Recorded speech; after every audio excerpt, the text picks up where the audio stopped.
Truthfully though, never saw it happening. Didn't think I'd be able to lose the weight, didn't think I would ever be tight enough, always just doubted, because that's what I was used to.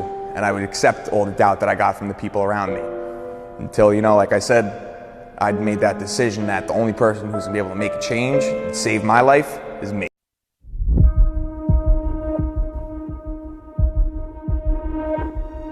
Ever been in a position when you're always asking why? Thinking that your tears will never dry. Every time that you glance at the sky, your mind's there, but you know you don't got the wings to fly.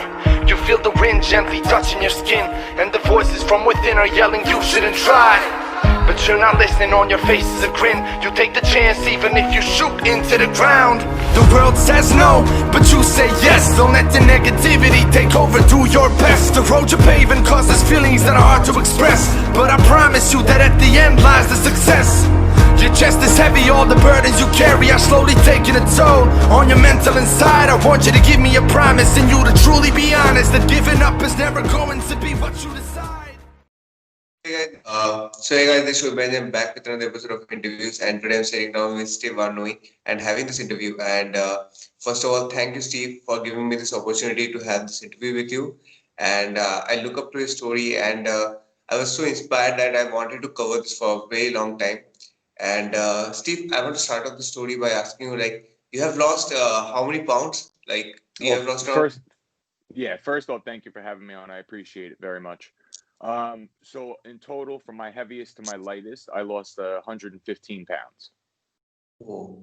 So, Arnone, I want to know your story, how you start, how you a bit of background of your early life, and you how you got into lifting weights, and eventually what made that shift.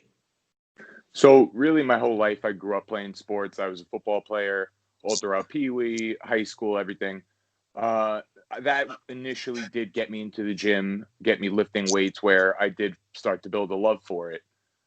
It wasn't until I ended my football career, though, that I realized that those weights needed to also help me lose weight instead of just gain weight.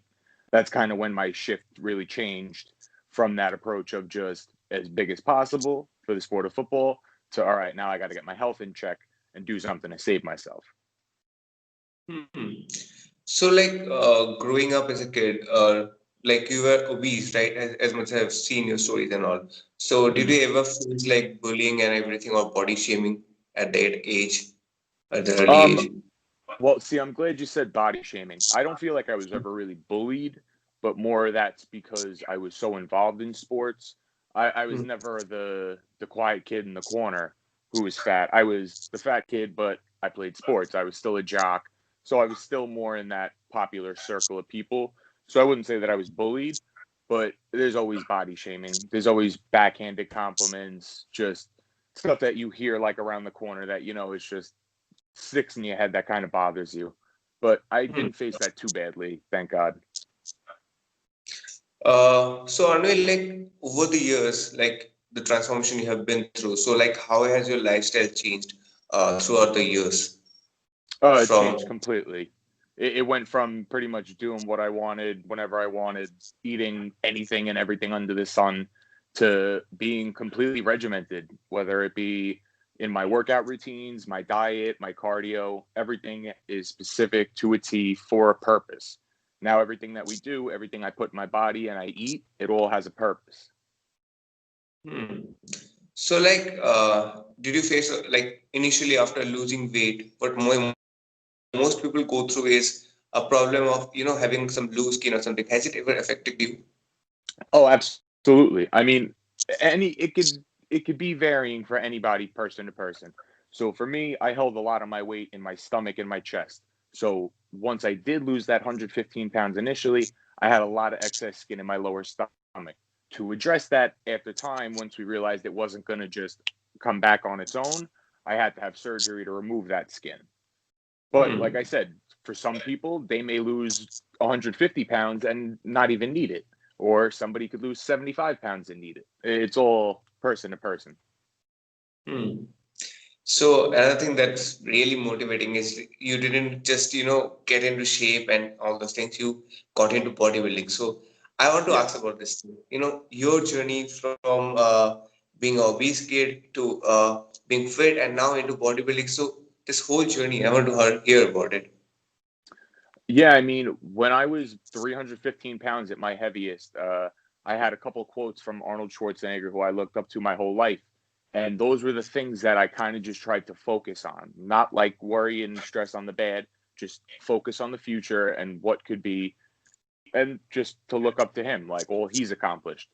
So one of my goals from the get-go was to be able to step on stage.